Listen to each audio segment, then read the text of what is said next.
Right then, so considering it's spring and summer now, what Pokemon do you use to do your lawn? I don't know. I think if you were to ask me which Pokemon I'd use to garden and do the hedges, I think Roselia is probably a good pick. Roselia, oh, it's not a bad choice. Oh, hello guys, didn't see you there. Welcome to the Malmo Regional Championships. And it's all kicking off here. Currently, we have the players' announcements, but we're here in our lovely lounge area. We've got the Creator Lounge there. We've already seen some big names, some of the Schultzes, Tord Reckclef as well. Got Spin the Wheel over there as well. So it's all kicking off here, but I think we'll go over to Rabbit and look at the players' area. Yeah, Shay, we've got so much action to unpack today. And tomorrow, we've got all of our games here. We've got TCG, we've got Pokemon Go, we've got VG. But not only action, drama. There's World Championships invites still to secure. Day 2 invites, top 22 in Europe still to settle. Shay, what other action have we got packed here? Well, we have a whole lot of action, as you can see here on the stages. 3 stages for all the games. We've got Pokemon Go behind me there, TCG in the middle, that's my favourite, obviously. And you got VGC over there in the red with a full-on seating area, which will be much filled later on as the days pass on. And we've got all the screens and speakers so everyone can hear all the action. Speaking of action, we will be getting started with the action really soon. So I think it's time to pass over to our casters and get round 1 on the way as soon as possible.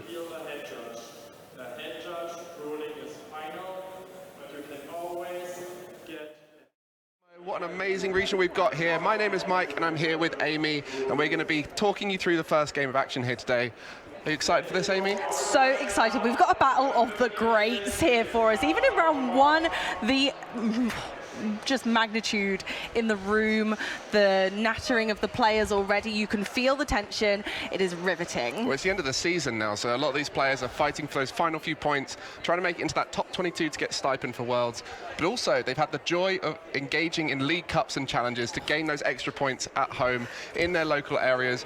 You do a lot of local cups and challenges. You run some, you partake in some. What's it been like for you? Honestly, it's been absolutely fantastic. We've been seeing players who have not had the chance to play in a competitive setting really come into their own. They've had so much more practice, and you can tell that they are getting all of those moments, collating them together, especially for events like this. They are ready and they are practiced, whereas earlier in the season we just didn't have that from a lot of the newer players, whereas now we're seeing those new names crank up the rankings, and it's really exciting to see some new faces. And I'm sure meeting lots of amazing people who they can come and connect with here at regionals. I mean, we met back in 2019. We didn't know it, but I went along to a regional at your local in Nottingham. Yeah. You were running the event, and when I first met you here at a regional, I was like, wait, you're the person, you're that bubbly person who was running an event. So it's amazing now, through all those opportunities, you meet people 2-3 times, and then there's suddenly a friend who you can go around with, test your decks with on days before.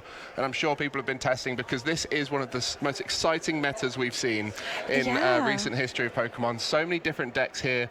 What's your favorite deck you've been seeing in this current meta? Honestly, I've really been enjoying Gudra. I've been enjoying seeing that rolling iron all over the show. Everything about it just really sings to me, and I really connect with that deck really well. How about yourself? Oh, I like to play a few rogue decks here and there. I've been cooking up some special stuff with Arceus, but if I were to try and win, I'd be playing Mew right now. But it is quite sad when you see the Drapions about, Galarian Moltres now, and then later on we'll see Spiritomb. But for now, I will continue thinking that Mew is the best deck in format, as long as no one has text for it. But we'll be seeing an amazing matchup in our first game, as we will do throughout the day. I'm sure you guys at home will be requesting various players. For me, there's a few players who I really want to be seeing, and those are the players who are regional winners. Yeah. Winning a regional of this size in the modern Pokemon era with hundreds of players is so challenging, so we get a real treat here seeing the best. Yeah, honestly, like I said, we get a masterclass in exactly how these decks are played best, and that is what everyone is looking for. And there's so much to learn off these players, so just watch everything they do, because they have practiced this again and again and again.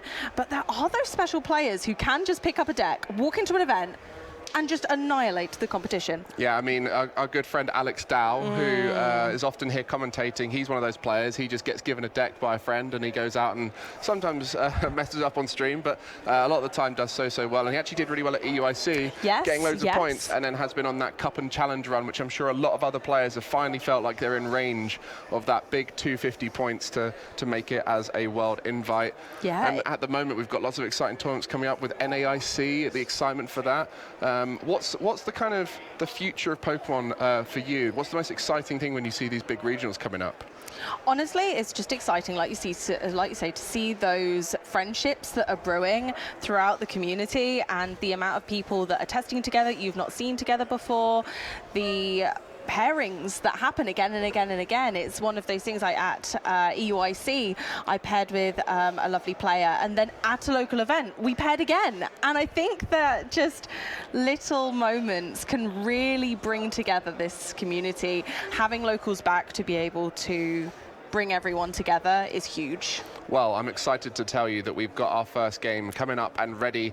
It's going to be one of the best players in the region on the stage straight away. You'll recognize them there, Nico Alabas, and a very strong opponent opposite them. I'm going to butcher their surname, so I'm just going to go with their first name. Hermione, do you know their surname? Do you know how to pronounce their surname?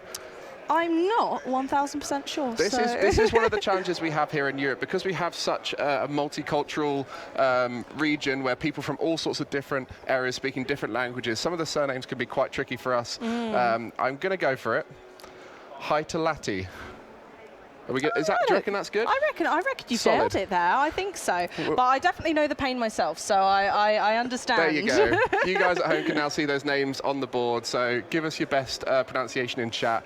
But Nico Alabas opposite them, and the decks they're going to be playing. This is an exciting one, because it's kind of a 50-50 matchup right now, and one of the decks is one you're very familiar with. Absolutely it is, and we can see that it is the battle of the Gs. We've got Goodra versus Gardevoir. Oh yes, Gardevoir getting a lot of population in the meta now, thanks to Tord Reklev piloting it at EUIC. Everyone wants to give it a try, so we'll be seeing the game kick off here. Round one, Malmo Regional, our first game on the board, and let's have a look at those prize cards. A Luminion in there could be relevant. Other than that, nothing too crazy. No, they look relatively even to, in fact, kind of the cards that you would expect to need early game. Unfortunately, for both of them, we see in prize cards. But other than that, nothing groundbreaking, nothing game-breaking, I'd say, either. Yeah, I mean, we often see a lot of the 4-ofs in decks make it into the prize cards. That's why there's so many of them in the deck, because normally you only need 3, typically in most matchups. 3 will do, but Guardi's one of the matchups where having 4 routes can often be required. And in this matchup, what's the game plan here for Guardi against Goodra? Well, I mean, it's just trying to get those numbers up, really, isn't it? They can hit really hard, but they've got to load that up. They're going to be spending a lot of time getting their board perfect, and I think that's why it becomes a bit troublesome in this matchup. Gardevoir needs to hit those big numbers. They need to disrupt the Goodra so that that extra 80 damage, which is just huge, is negated in some way. We often see the escape rope and boss's orders can be a way to get around this, but Guardi does not excel in those switching options. It's not natural to the deck. So we do see it being more troublesome, but with some clever use of energy placement, Gardevoir can hit those really big numbers. And especially, we looked at the prizes there. One of the biggest prizes for Nico is how many energy are in the prizes, because sometimes you can be locked out of even getting the knockout based off of where the energy is. But 12 energy in the list, definitely can hit the 350 needed to knock out Goodra. V-Guard, not a problem unless it's the Zacian, so that might require another energy. So there are some challenges there, but a great board state here set up for Nico, even the Manaphy down to protect from that Greninja. That is incredible. 2 Battle VIP pass on your first turn. You couldn't really wish for much better, could you? No, I mean, Battle VIP pass is one of those power spike cards. I think a lot of decks right now playing it. First turn Battle VIP pass on its own is often enough, but 2, definitely the perfect setup here. There will be Battle VIP pass in the opposite list. Oh, yes, I wonder absolutely. if we'll see those come out in that first turn too. Fingers crossed for them, because it would be really nice to see a very even start to this match. Unfortunately for Hermione, if they can't keep up with that pace, maybe Gardevoir is just going to outpace them, be much too fast for Goodra on this occasion. Well, as you mentioned, those big one-hit knockouts are the key there. The other side, there are some sneaky strategies that can swing it in favor for Goodra. We mentioned the Greninja already to take out early routes or Curlier. There's also that Drapion, which I know it's not expected to be used, but there is a world where you could get a one-hit knockout on a Gardevoir EX. There is, yes. The weakness on the Gardevoir EX can be scary. Thankfully, the littler Gardevoir from Astral Radiance, I believe, is is not weak to dark, however, so they can get around a little bit, but its low HP threshold doesn't help much, unfortunately. But interestingly, as we know, it is weak to metal, as it would have been one day fairy type. Yeah, I think the Gudra knocking out most things except for the Gardevoir EX, because when they power it up to try and get a knockout, they're going to get pretty low on hit points. In fact, as we refer to the baby Gardevoir, the Astral Radiance Gardevoir, typically won't be able to hit the one-hit knockout on a Gudra because it's not got enough HP, and that's where we start seeing Champions Festival start to be a potential include to try and hit that Gudra knockout. Yeah, absolutely. Players that were lucky enough to grab one at Worlds might have an advantage here. Well, we'll see here the opening turn for Nico, very good. 2 energy in play as well with that Roar of Time to end the turn, and not the strongest start, just a nest ball with a Gudra in the active. It's not going to be ideal here for Hermione. But there is still potential to come back later on, and also with a Gudra, you can always just start powering it up without even getting anything in the loss zone. Yeah, you can do. There's no shame in slow attaching some energy to that Gudra. At the end of the day, that's exactly what Nico's going to be doing at the early stages of their game, is spending time evolving their Pokemon. So in the meantime, Gudra can just be popping that energy on nice and slow. It only needs 3 to do its larger attack, Rolling Shell to do 140 before it evolves. But Slip and Trip, just for 2 energy, isn't that bad either as an option. Especially with that memory skip routes in the active, that's going to be 60 damage, which is just enough to get the first routes knockout. So if they can get a water into the discard, a Melanie, and with that Greninja, and I saw a water and Melanie in hand, I think there's going to be potential here for a Slip and Trip play if there is also the metal energy available. So could be a great tempo turn here for Hermione. Yeah, it's unusual that the 60 HP rolls ends up being left in the active. I suppose it's quite risky to leave it there because all the other rolls have 70 HP, so they are safe from Slip and Trip. But I think Slip and Trip is such an underused move that maybe it just hasn't occurred to Nico. Yeah, I mean, the memory skip routes is in there for a reason, just the attack there, but the one downside is that hit points, and this is the reason why, because 60 is that sweet spot number for a lot of people. So there's that first energy. There is a metal in hand as well, so we will see a Slip and Trip here to start things off. Oh my goodness, that's crazy. I've What literally interaction. never seen that. What a way to start off Malmo. What an interaction we're seeing here, and we'll see if the rest of the board state can be built up here for Hermione. But as we mentioned, not the ideal start, no Battle VIP pass, no Lost Zone build-up, but a Slip and Trip here. Not only does it get damage, but it protects that Gudra for the next turn. Absolutely, and we see a beautiful League promo nest ball go down there. we see Nico checking the Gudra. What does that Gudra do again? Oh wait, that's right, 60 damage to the active. Yeah, it does have a secondary effect. Your opponent has to switch their active Pokemon, one of their benched Pokemon. However, that won't be a problem with this little Ralts taking a dive. Exactly, so we'll see if a speedy turn can be done by Nico to even get the counter knockout, because that's the key now, right? Yeah, now the pace is set for the game, and Nico needs to hurry, hurry, hurry to get back into the game. However, with Gudra not being able to evolve yet, and Zacian does have 2 energy, there is a potential here that it could pop off. Yeah, a power spike turn here needed for Nico. A rare candy into Gardevoir EX would be vital, but then that would reduce the amount of discard outs. And also, there's only 1 rare candy in the deck, and you see 1 of them in the prizes. It's very true. It can be scary because those rare candies are hard to come by, and we don't see Mew in play yet. Okay. So no way to search for it. So the curl is going to go down. That will allow for 1 refinement here. But not a huge amount of options here for Nico. So hoping to find it off of the refinement. There is an Ultra Ball in hand, so the Gardevoir EX can be found. It's just whether that rare candy is located. Gardevoir EX already in hand as well. So really trying to dig for that rare candy, trying to get the power spike turn, but it doesn't look like it's going to be possible, which does mean that Gudra will get a chance to evolve. It does, it does. It does look that way. I'm hoping that Gudra does get the chance to go here, because otherwise, unfortunately, Hermione's board is a little bit lackluster. Yeah, I mean, we at the beginning of this tournament, we all got together and decided what deck we would have brought if we were to compete in this tournament. You said Gudra, and your list has got a lot of similarities to the list we see here, but you are a big believer in Gudra right now, and so consequently, you're kind of backing the Gudras to do well at this event. So we don't normally have bias here on stream, but when it comes to deck archetypes, you're on the Gudra train. I'm on the Mew train. Oh. But we'll see how that goes. I mean, the Drapions are everywhere. Yeah, the one thing I do love about Hermione's list is we do have some secret special spice, which I'm going to leave in the mystery zone until we see it hopefully later on. It is relevant in this matchup, so we'll see if it comes into effect. I think we could get chat to try and start guessing what that secret sauce might be in the list, as I think that's where Gudra is starting to evolve right now. Definitely. People are trying to include one or two of some interesting cards. We won't start naming any because it will give you clues. But we do see that second Curlier being brought into play.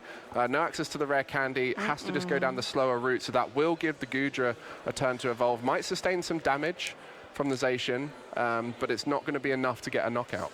Not yet, but we have seen some really key item cards hit the discard pile from those refinements, allowing Nico to discard one card to draw two, thinning their deck of unuseful cards like the Battle VIP pass we saw. 100%. Yeah, I think that's 3 VIP pass now out the deck. So just making that deck more bulletproof as the game goes on. But Cresselia going down as well, and that will be the early damage onto the Gudra, which we'll see how that plays into effect later on. Absolutely, it'll be interesting to see as we pass over to Hermione's turn if and when they decide to use their V-Star attack and abilities, and Hermione will be able to heal that damage at some point if they choose. Yeah, Moisture Star, a great swing turn when you use that ability, heal all damage from all your Pokemon. The timing of that is so key as a Gudra player, right? Oh, massive. It can absolutely turn the tide of the game, and we're going to see the Master at play here. Well, we shall, and we can see here the energy just needs one more energy, and this is something people forget with Gudra. It does have the ability to power up without Mirage Gates, but at this time, Colress's Experiment being used more so for finding the right cards at the right time, and less about building up that Lost Zone, as it could be relevant later on when the Mirage Gates are needed for the second Gudra. But at this stage, that current Gudra just needs evolving and an energy attachment to start that rolling iron walling effect. But will there be abilities? A Choice Belt could also be quite nice here to get that knockout on Zacian, as there's no damage on it currently. And we see a Comfey and Battle VIP pass hit the Lost Zone, our first Lost Zone of the event. I'm sure there are many, many to come. Yeah, Lost Engine's so effective right now in the meta. We've seen Lost Box do so well. One of the most effective Lost Zone users is that Gudra. Just to try and build up the energy acceleration. Does open up the Greninja as well as an attacking threat, but as mentioned before, it won't be needed here to fully power up the Gudra, and it sits there with 3 energy. It's going to start walling off with that rolling iron, but a Choice Belt would be lovely here to get the guaranteed knockout. Oh, sadly they didn't get it, but they did choose to Moisture Star, so Gudra has a little bit more of that safety net with the effective plus 80 health, and we're going to see if Nico can break down that wall of defense. So we see there 200 damage, but the real reason why that's effective is the 80 reduction in damage taken when the Gudra gets hit next time. And that will effectively act as 350 hit points. It's huge. No other Pokemon can even reach close to that right now. The effective 350 is absolutely gigantic, and very few decks can actually hit that for a one-hit KO. One of the few we're looking at right here. We are. I think others that are key in this tournament are Mew VMAX, so one of your favorites. And unusual take, Darkrai can. Yeah, and I mean, Darkrai is a secret deck that a lot of people are starting to popularize, because it does work very well. It's just a little bit clunky at times, and I think that's the whole thing about the meta right now, is it's which deck is least clunky. Yeah. And I think we can safely say that these two decks are pretty efficient. They have their amazing draw engine, but for Guardy, one of its main downfalls is if it needs to go fast, it can often fall behind a little bit, knowing that it can come back at the end. But in this matchup with that early slip and trip, it might need to start accelerating up earlier here. Yeah, it's very unusual for Gudra to be able to take a really early prize card. It's a fun matchup because we see that they are at similar pace. Neither deck is speeding ahead of the other and what they're trying to do. We've got a low loss zone on Hermione's side, but on Nico's side, they're having to slow evolve due to the rare candy and the prize cards, and not managing to find one at the key moment. 100%. And I think that what you said about this matchup being an interesting one is it is a fun one because there's so many different routes it can take. Typically, we see matchups like, for example, Mew VMAX versus Lugia. It's do you disrupt the turn at the right time? Do you get the Dark Attacker out at the right time? Okay, we're done. Whereas this one, the Gudra will have different points where it needs to Moisture Star.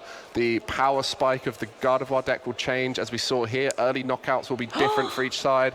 But we do see it, the Gardevoir EX. Oh, it's such a fantastic card, and it really makes a difference in this matchup. Being able to put all of the energy from Nico's discard pile onto their Pokemon for 20 damage apiece. Okay, so we see the Cresselia here as an option, a very effective option at taking out the low HP engines that we see in the current meta. So I think this will be targeting down that Confair on the bench. So that Zacian now, a little bit of a target for Penny on the bench. Yeah, absolutely. Penny is a really interesting card, which we don't see in every single list. I think it's becoming more popular, and we'll definitely have to see throughout the event how many Penny we see. I think it will be an interesting count. We'll have the Penny count. Yeah, well, there we go. The Cresselia announcing its attack, going across the board, healing 20 damage from 4 Pokemon there. The Moonglow reverse will move all those damage onto the opponents. Comfey taking that knockout, and now we see the lone Gudra still in the active. Cresselia, just a little bit of a tempo attack there. Yeah, really interesting attack in that it will stall that Lost Zone production even more. And Armani has struggled to get much in the Lost Zone this game. So the Cresselia play, probably really fundamental there to this whole game plan, whereas Cresselia can struggle sometimes to take knockouts due to the cap on its attack being 120.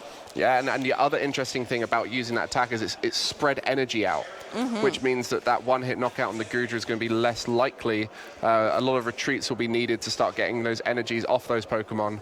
And that's why that tempo was needed. There's not enough energy right now in Nico's discard to get that one-hit knockout with either a Zacian or a fully evolved Astral Radiance Gardevoir. So we are in an interesting spot now where it might need to be a 2-hit knockout here for Nico, which becomes less and less effective the more hits you need to take on that Gudra. Yeah, that's very true. However, Nico does have the ability to do a 2-hit KO. At least it's within the realms of possibility now that Moisture Star's been used. 100%. So the lone Gudra here, at what point do you think the second Gudra needs to start being developed?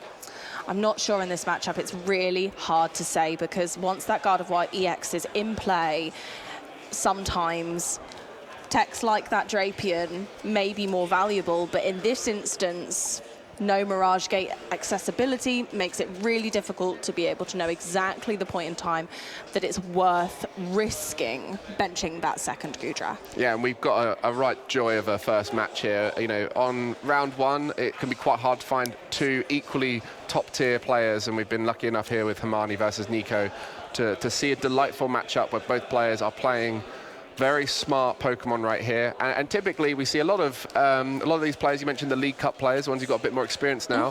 They will be strong in that first round. It's only as the tournament goes on we start to see the best players who have that stamina to carry on through 9 rounds separate themselves. But a judge here from Nico to disrupt that hand. Absolutely. Never underestimate a new tournament player. You do not know how many locals they have topped, because we've been back for a while now, casually, and in a more official capacity with League Cups and challenges. They are going to have had a lot more practice this season. I mean, I back myself to beat any player round 1. Round 5, I'm exhausted. No chance. Absolutely no chance.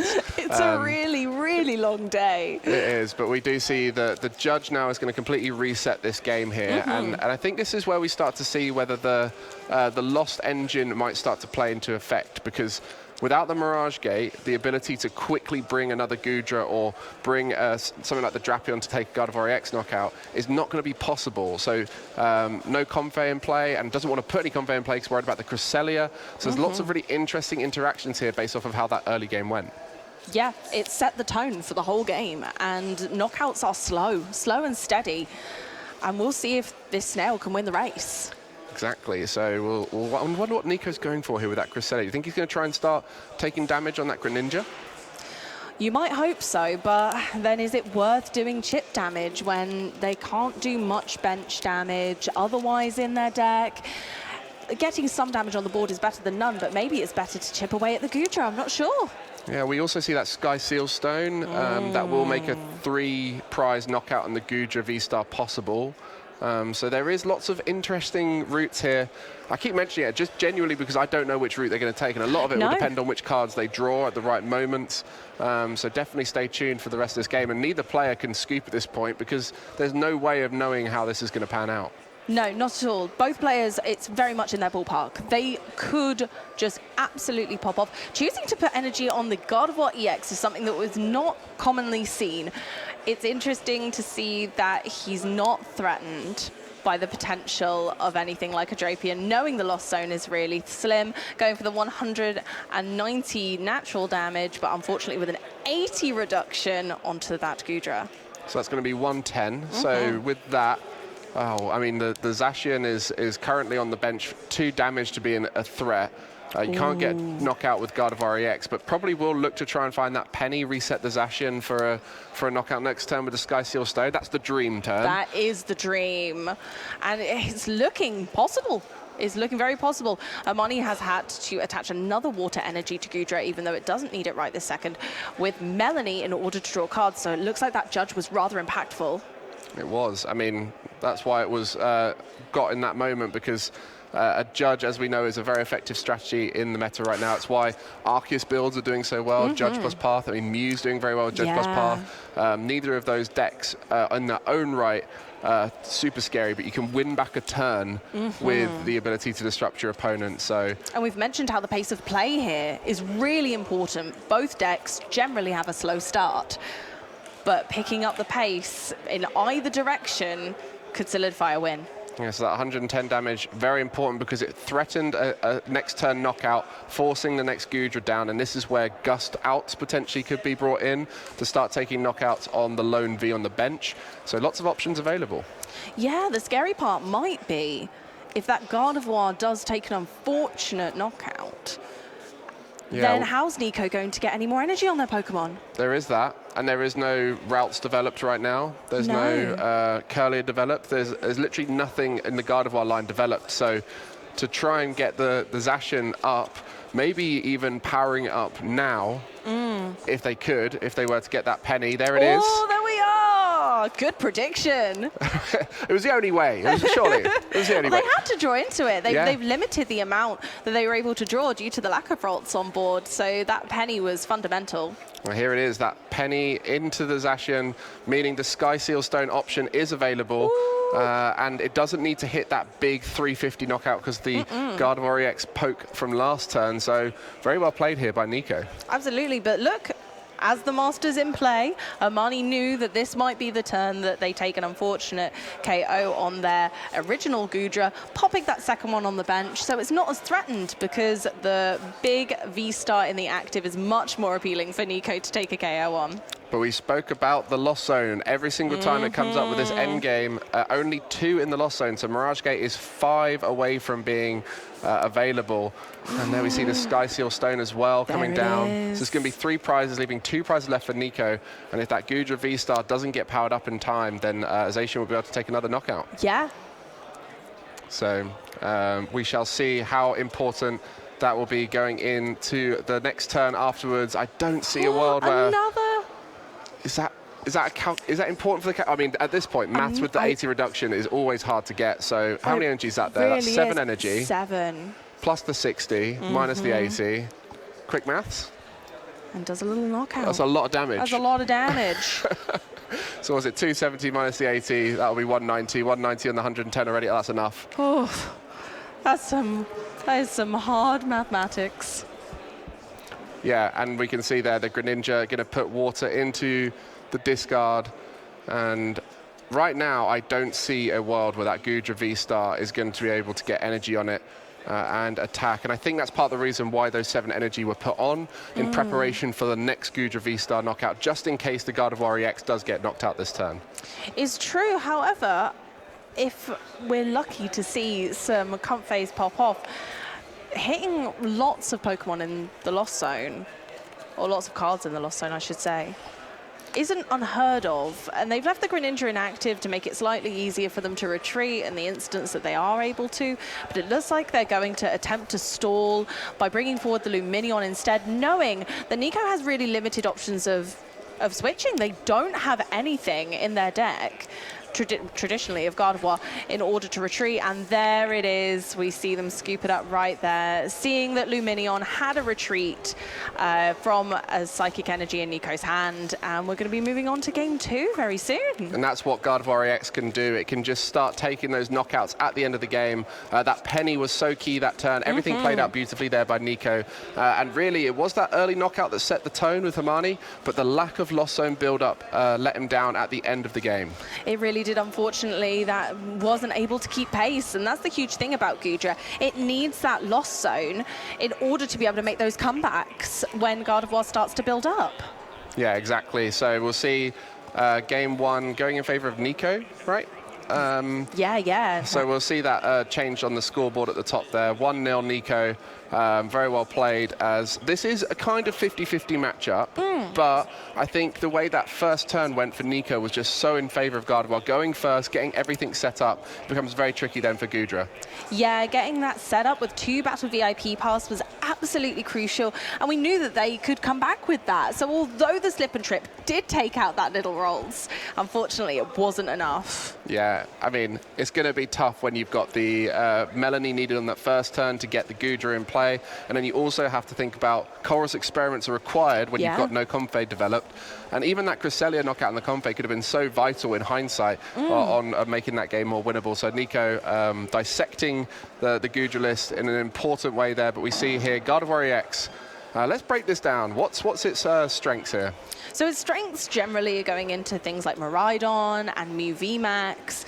And we see that, yeah, Gardevoir going into Goodra is that 50-50. It's not good nor bad, it's just there. And if they play it right and they get the cards in the right order, or they dig for them, then it can be a brilliant matchup. But unfortunately, it's good nor bad. So this could yet go the other way.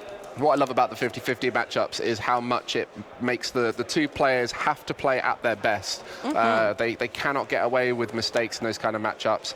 And we see here the start for Goodra will be fairly optimal. Comfey in the active, starting building up that Lost Zone, much more sustainable approach for the rest of the game, not having to worry about those early knockouts. But a Mew on the other side is also the optimal start for Nico. Yeah, absolutely. Hermione's gone off to a flying start this time. We've actually got something in the Lost Zone. Oh my goodness. Yeah, and an attachment and less requirement for that pop-off Melanie now, because of the going first means the pacing's a little bit nicer. So yes, this matchup, as is the case with a lot of 50-50 matchups, whoever goes first tends to be slightly favoured here. So Mew first look here, Fog Crystal. Yeah, not too just bad. the Fog Crystal, and unfortunately 2 Battle VIP pass in the prize cards for Nico this time, so might not see one quite as impressive a board setup this time. Yeah, the Mysterious Tail is optimal when you get the Battle VIP pass. Anything else is kind of good, but it depends a lot on what's in Nico's hand here, and judging by the fact that nothing was played beforehand, I assume a little bit of a dig to try and find the optimal trainer, the optimal item was key there. Yeah, unfortunately Fog Crystal's more of a mid to late game speciality card. It's nice to be able to have the flexibility of grabbing Cresselia or an energy, or even Zacian. Whereas early game, you're more wanting to see Battle VIP passes, level balls, even Ultra balls, to be honest. And anyone who's played against a Guardi player, you're familiar with the Mew for Battle VIP pass. It happens way more often than I feel like it should. But there we go. Routes from that Fog Crystal will be going down. And if this start is not optimal for Nico, I wouldn't be surprised if we see a quick game 3 beginning, because as we mentioned before, a slow start and going second is where the unfavored matchup starts to begin. And both decks don't excel in speed, and unfortunately we've got 3 games to get through potentially in 50 minutes. So managing to do that is a skill in and of itself, and a lot of the competitive players have done this for a very long time, and they are very abruptly aware of that. A very interesting interaction there, pennying the Mew up to try and reset it to go for a second Mysterious Tail, and a Pal Pad is the card found off of that. Was hoping to find another VIP pass, but another utilization of that penny that a lot of people don't tend to talk about is early game resetting a Pokemon to be able to use its ability again. And the Pal Pad there is essential, right? You're thinking, well, actually, is using Penny too early not going to benefit me? Am I not going to be able to bring that Zacian, like we saw last game, back up to my hand where it's needed? but the PAL pad itself allows that reset, so it's not too scary to use the penny early on. Yeah, and we see the pass there with 2 routes in play. Going to give it a go, see if can work with what we got there. But you can see the prizes for Nico. 5 of the Pokemon searches there, and 2 of them being VIP pass, really did slow that first turn down. You know, there are other cards to find, and when you prize a lot of your ball search early on, it's not the end of the world because, you know, there's so many of them in there, but it definitely reduced the odds on those mysterious tails, meaning that Nico's first turn suboptimal. It was, unfortunately, and even maybe they might struggle to find some Curlier as well due to 2 level ball being in there. Very true. But Amani's absolutely off to a flying start this time. 4 Pokemon cards in the Lost Zone already, and going to grab something else for their bench. Maybe another Comfey here? Yeah, I love with this, Amani is almost personifying a bounce in their step through the way they're handling these cards. Just happy to see that the plan is going together, the Lost Zone is building up, the Gudra is ready, the opponent isn't quite fully set up. So this is one of those games where you go into it knowing, if I just play my cards right, I should win this. He knows he's got a strong start here, surely. And hopefully, yes, we see another Comfey, but doing a thorough deck check. Probably figuring out those prize cards so that they're ready for the next few turns, and just having a little look there Nothing at their too prize vital. cards. There's nothing too crazy. Maybe the Cram. Yeah, Cram, we didn't see it last game, but it can take knockouts. I mean, at this stage, a Cram would be lovely, because that would allow you to get a knockout on one of these 3 Pokemon. But outside of that, yeah, I guess Cramorant is a vital prize at this point.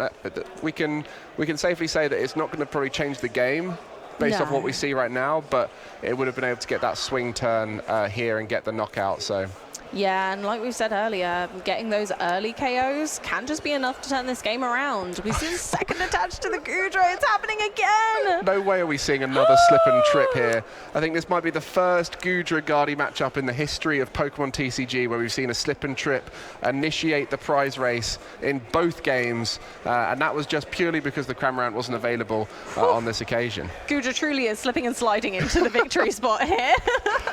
So slip and trip, CC damage, 1 water, 1 metal energy, only really viable on either of the Mew or the Ralts that has 60 HP, the memory skip Ralts, and that's why those escape rope chains were so important. Get the 70 HP Ralts into the active and then guarantee the slip and trip on the next one. Absolute mastery of the deck there. You can't call it anything else. Beautiful. Beautiful cards we're seeing here. So where's Nico got to go from here?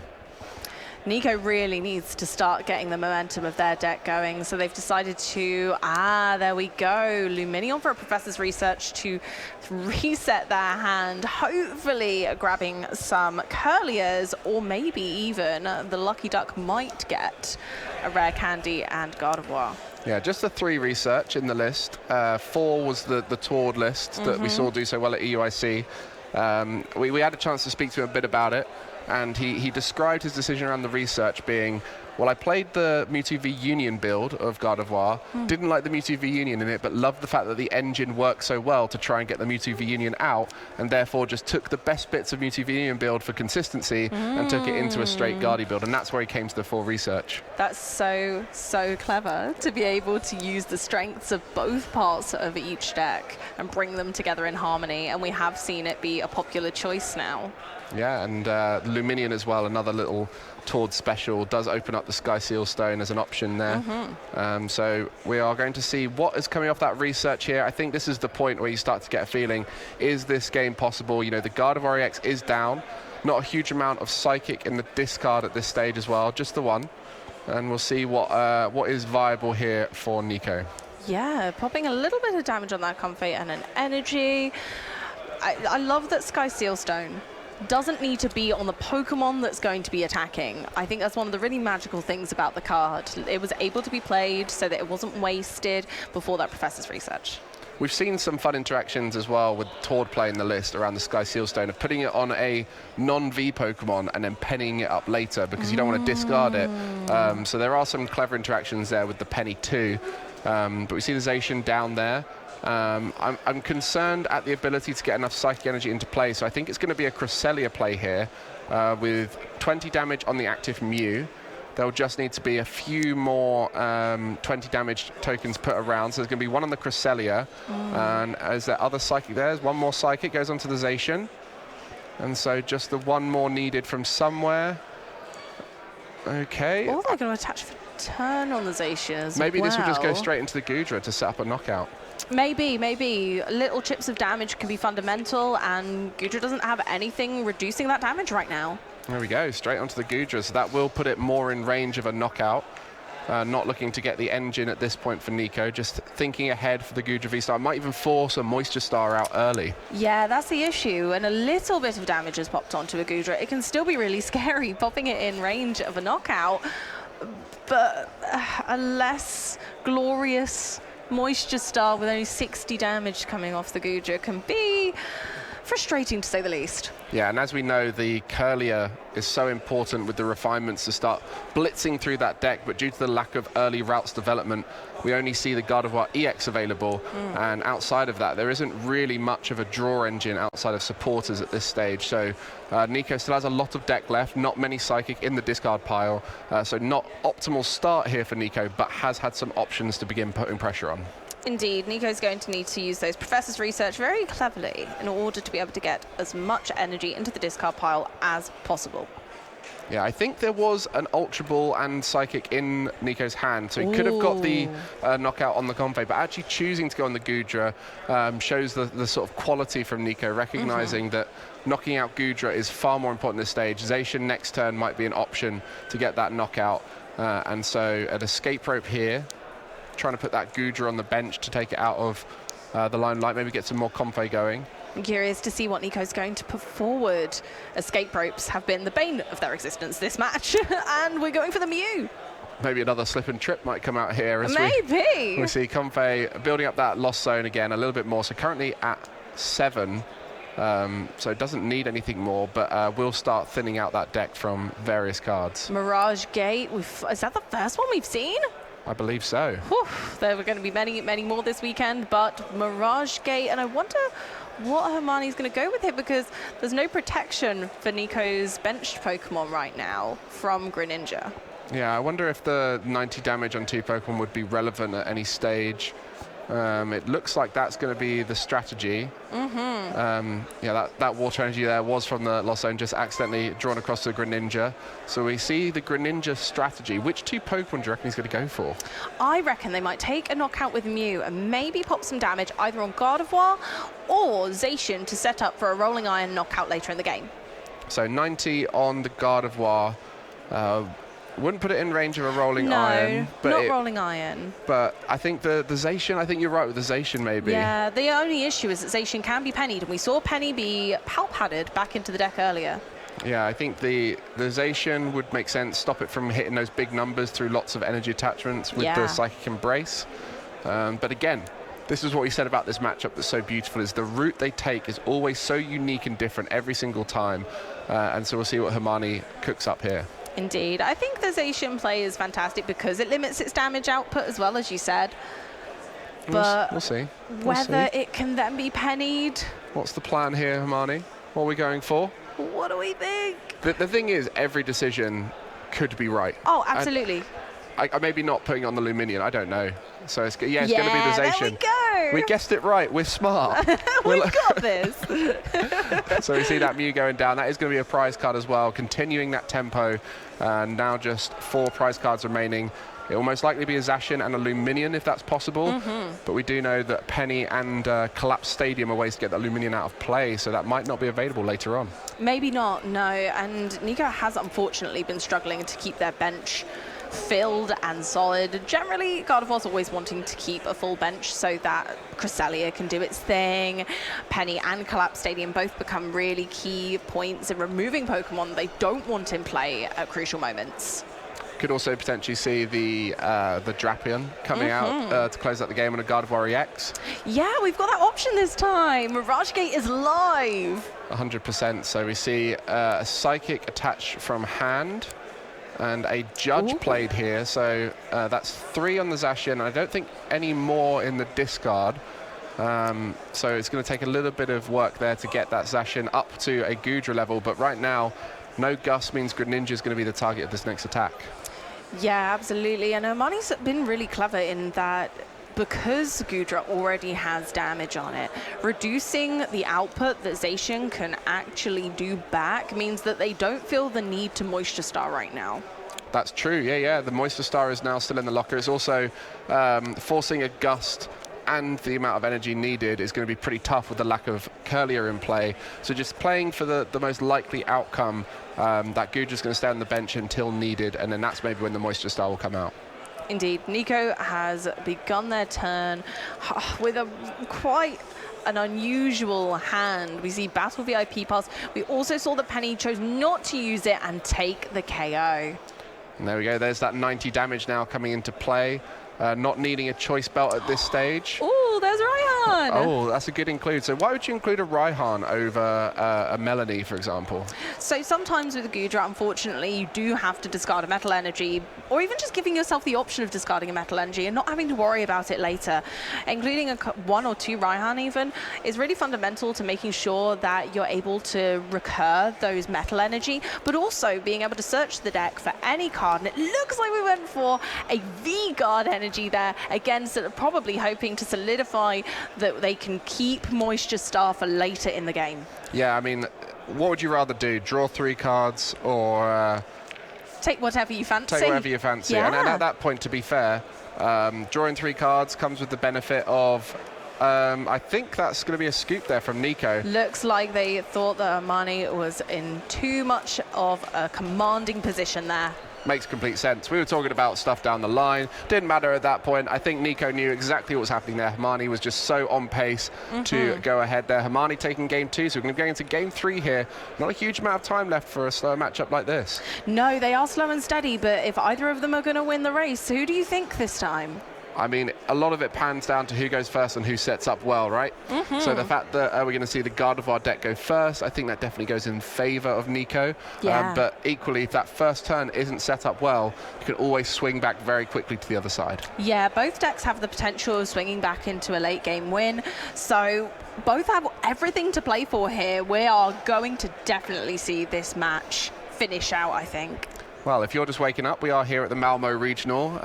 Amy and I, my name is Mike, by the way. Nice to meet you all. We're excited to be casting here at the Regional. We're going to be here all weekend long, 9 rounds today, and then we'll see another 6 rounds tomorrow and a top cut. So plenty of Pokemon here throughout the day. And what a treat we get to start off with this matchup here. Nico Alabas versus Hermione Surname, and then we'll see what we're going to be seeing in the prize cards to kick things off. And there's a lot of energy right there, and an Articuno start. We said about the spice, and unfortunately it's been started here for Hermione. That's not what we wanted to see, and Hermione kept that relatively secret as well. The last 2 games we did not see it at all, so Nico has had that spoiled. I mean, this is why those kind of spicy tech cards can be a bit dangerous to include in your deck, because the one scenario you do not want to see them is right at the beginning in the active, especially in a Lost Engine.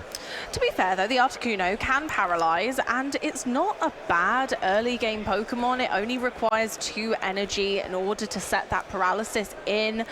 So it's not too bad. It's only got 1 retreat cost, so it could be okay. Nico does start off quite well here with the Battle VIP pass to go into Greninja and Zacian, going for a concealed cards. Unfortunately, we didn't see Mew as it's in the prize cards. So starting the Battle VIP pass was pretty lucky. Yeah, and the Cresselia there, we mentioned in the last game about how important that Cramorant was as an early game attacker. So same for the Cresselia, but Nico setting up almost perfectly here. Beautiful. And with some level balls ready to go for next turn. This is looking very strong for Nico. It really is. Their hand is looking really good for the next few turns. They're holding back that level ball, knowing that they can use it next turn to grab themselves a Curlier, and going straight in with Roar of the Sword for an energy attached to Zacian and ending their turn. Roar of the Sword. What a way to start things off. That is the optimal start. I think maybe a Manaphy as well would have been the only thing Nico might maybe think to get in, but that's not relevant just yet. But I think was that just an attached pass there? An attached pass for Hermione. This is not what you want to see in your final game, especially on that table. I wonder what Hermione is feeling right now.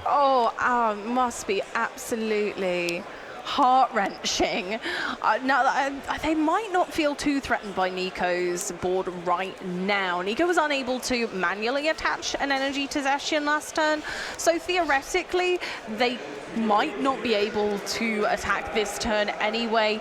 That's the beautiful thing about the slow-paced Gardevoir. We do have 2 snails in this race, really.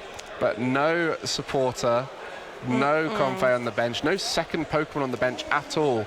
So Hermione very much top decking for next turn.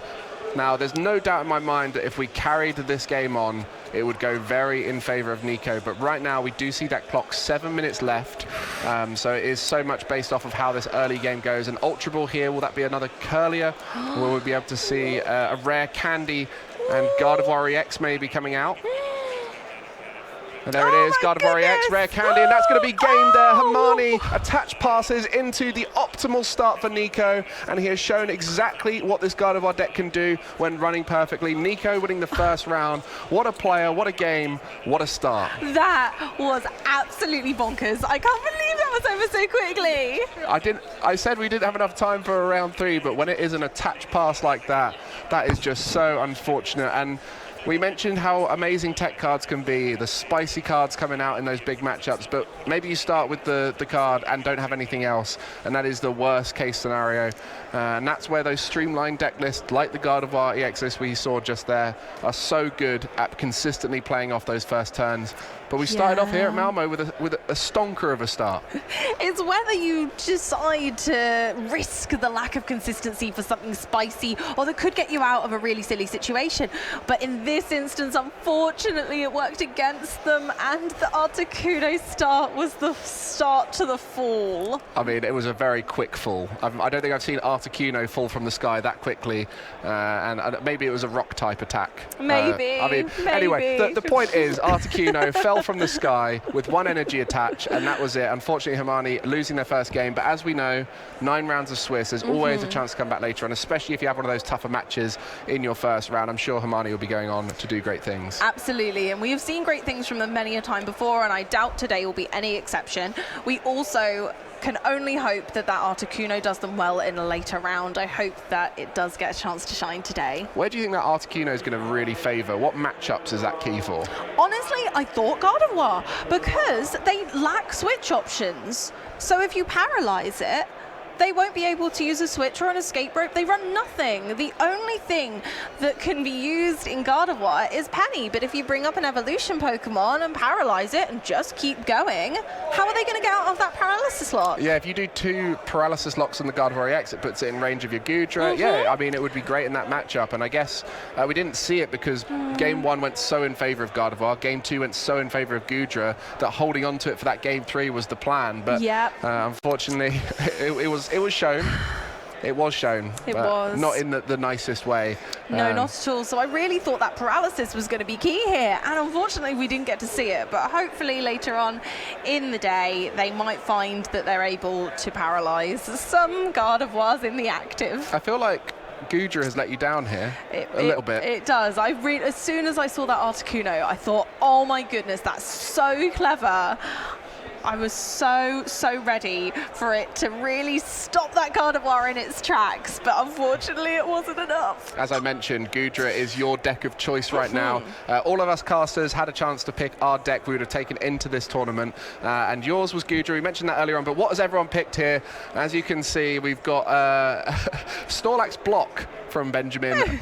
That's an interesting choice. Oh, I think it's fantastic. Honestly, it's an odd one for big events. I think that's the key, is that it's hard to get a win in with it to then secure waiting out for a best of 1, essentially. Yeah, it can be tough to play. I mean, I back our good friend Ben here with that list. He is a smart man, and I'm sure could navigate any matchup. I'm with Mew VMAX mainly because I make a lot of mistakes, and it's the most forgiving. I'm a terrible player. I say that. I am a slow, terrible player. When I play slowly, I'm genius. To try and play fast, instantly mistakes start coming out. So Mew VMAX is a great deck for me. And Lugia V-Star there on the end. Shay has quite a spicy list as well. He does indeed. It's very non-typical of Lugia. And I think that's what we expect from Shay, is the true spice to bring it through. So in a weird way, we've all kind of put our names in for which deck we want to see do well. I think Benjamin might be at the bottom just because he has got a less popular deck, but I think the three of us are in with a good chance of potentially being the winner of this tournament. I think maybe it's interesting to see no lost zone on no lost zone kind of Lost box boxy. decks. Yeah, but hey ho, I think we're almost ready to go and have a little chat to our round 1 winner.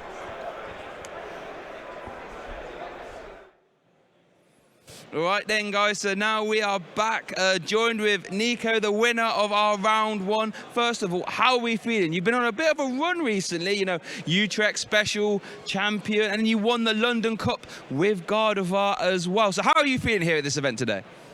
I mean, it's feeling good. The only thing that I don't particularly enjoy right now is that, like, the top 22 race is getting very close, so every tournament is like very on the line, so every like CP, every round matters. That's like the only anxious thing, I guess. Well, in that scenario then, you started off 1-0, so you know if every tournament is, you know, all or nothing, you're off to a very good start. Talk to us about your Gardevoir deck then, because I know you won the London Cup at EUIC, probably, I'd like to say, the hardest cup to win with so many players there in attendance. Have you made any changes from your Gardevoir list from that event and changed it for this event? No, I haven't made any changes because the list just felt really good. I mean, I've played it for EUIC now, the London Cup and the League Cup in like our region, and I'm like a total record of like 22 wins, 2 losses, and a couple of ties. Ooh. So it's not really. I don't feel like I'm in a spot where I need to change the list as long as it feels good. The meta game hasn't really changed either, so most changes would just be preferential anyways. Yeah, like I said, right, it's been going well, so why would there be any preferential changes that I would make, right?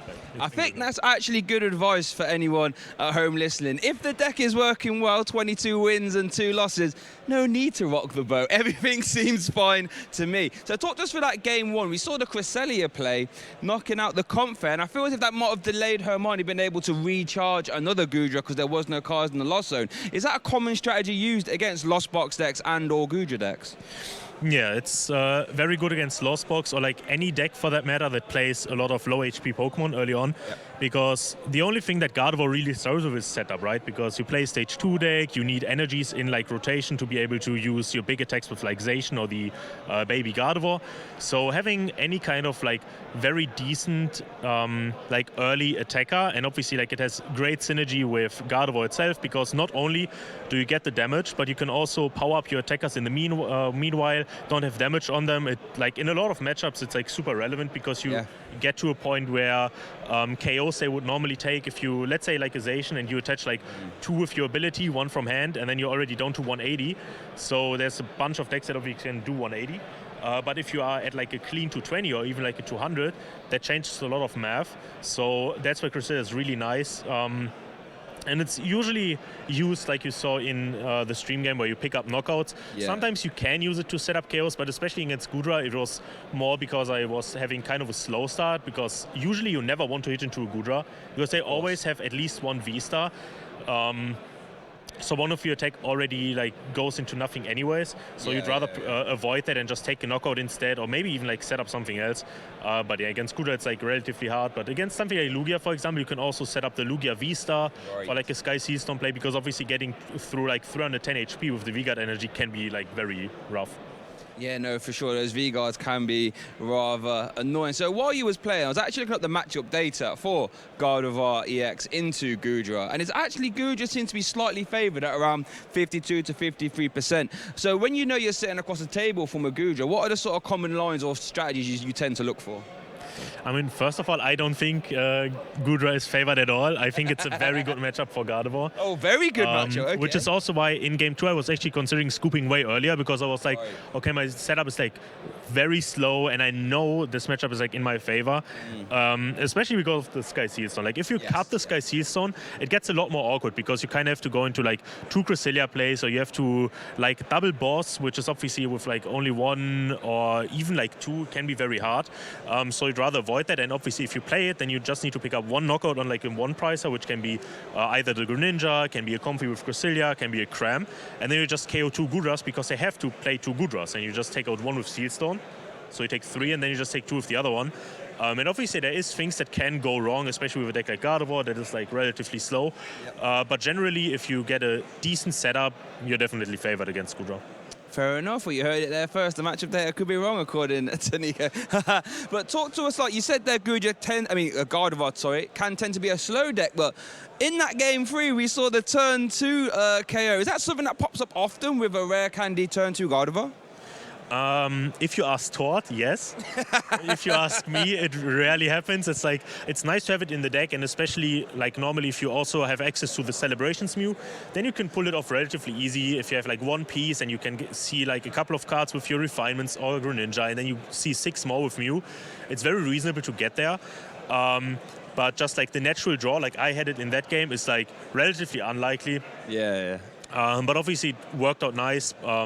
And yeah, like if you get those games, then Gardevoir just completely explodes onto your opponent, because it's like in normal games you already assume that you're going like turn 1, Ralts, turn 2, Kirlia, turn 3, Gardevoir, and you play the game. So if you get to play the game on turn 2 already, obviously that's like a major advantage. No, 100%. I feel as if I was sitting across the table from a Gardevoir player that got rare candy turn 2, I'm like, come on, I'm meant to have one more turn where I just get to do stuff, and now you get to do stuff?